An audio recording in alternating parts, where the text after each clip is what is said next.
Hernán Cortés. Imagine Hernán Cortés swaggering onto the grand stage of history, armed with a steel blade, questionable ethics, and the confidence of a man auditioning for Survivor Mesoamerica Edition. The year is 1519, and our backdrop is the vibrant expanse of Mesoamerica, a realm brimming with architectural splendor, ritualistic fervor, and cultural sophistication so profound it makes Renaissance Europe look like a quaint book club fumbling through the art of war. For Cortés, this wasn't an intricate tapestry of human achievement, it was an open treasure chest. Spoiler alert, the ending isn't great if you're rooting for the locals. Cortés didn't just arrive on the Yucatan Peninsula, he crash-landed with all the subtlety of a cannonball at a tea party. Among his first acts were smashing idols in Cozumel with the unrestrained zeal of a colonial interior decorator gone rogue. This wasn't just vandalism, it was an early entry in the conquistador's handbook of unsolicited cultural upgrades. When in doubt, destroy. The indigenous onlookers, caught between horror and bewilderment, probably wondered if this strange pale man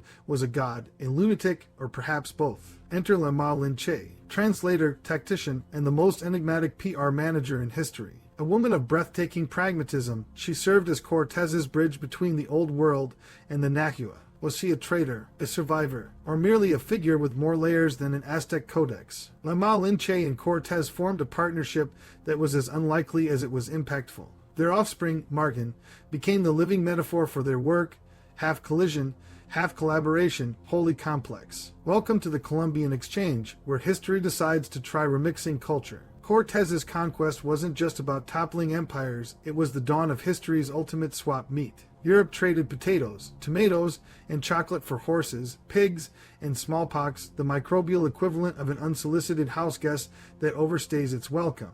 While old world economies boomed, new world civilizations disintegrated at alarming speed. Meanwhile, Tenochtitlan, once a shimmering jewel of canals and temples, transformed into Mexico City, a colonial Frankenstein of cathedrals atop ruins. Was it progress? Perhaps. But the cost was steep, paid in lives and legacies, and the bill still haunts the cobblestones. Cortés wasn't just a conqueror, he was a strategist par excellence, or a manipulative opportunist, depending on your vantage point. His alliances with indigenous groups, particularly the Tlaxcalans, were political jiu-jitsu. Promised liberation from Aztec dominance, these groups soon became pawns in Cortés's grand game. Divide, conquer, and repeat became his mantra. But let's not reduce the indigenous peoples to mere victims. They were active agents in a volatile drama, navigating a landscape where survival meant striking uneasy bargains. Some resisted, others adapted, and a few gambled and lost. Their choices, however fraught, were rooted in a profoundly human calculus: survival at any cost. Recognizing the agency of indigenous peoples in this volatile landscape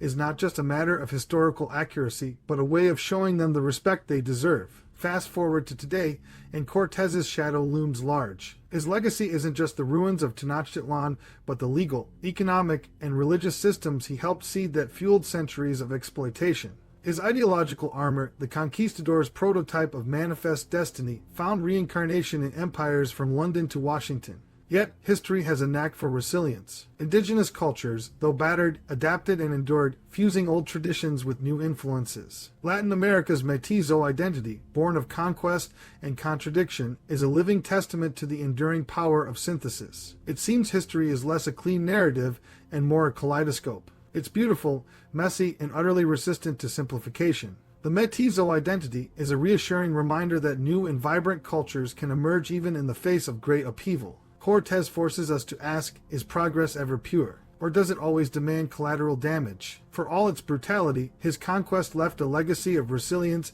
and reinvention. Indigenous peoples were not erased. They endured, innovated, and adapted. Their agency, overshadowed in conquest narratives, deserves its moment in the sun. This story isn't just a tale of ambition, it's a moral mirror asking what we're willing to sacrifice to pursue progress. The answer, then and now, often involves those least able to resist. The conquest of Mexico is history's tragic and comical opera, a chaotic collision of ambition, destruction, and unintended consequences. Cortés reminds us of humanity's capacity for both brilliance and barbarism. As we savor French fries and hot chocolate thanks to the Columbian Exchange, let's reflect on the absurd, poignant, and often painful stories that shaped our world. Because history, like a well-crafted joke, can make you laugh right before it punches you in the gut.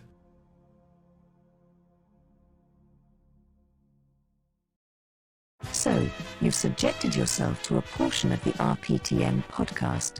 We'll pretend that our attempts at humor actually worked and triggered some odd spasms you might call laughter.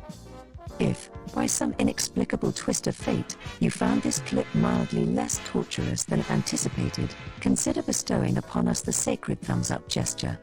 Oh, and there's that ominous subscribe button too, a click that seals your fate, ensuring you'll be relentlessly bombarded with our future endeavors to perplex and bewilder.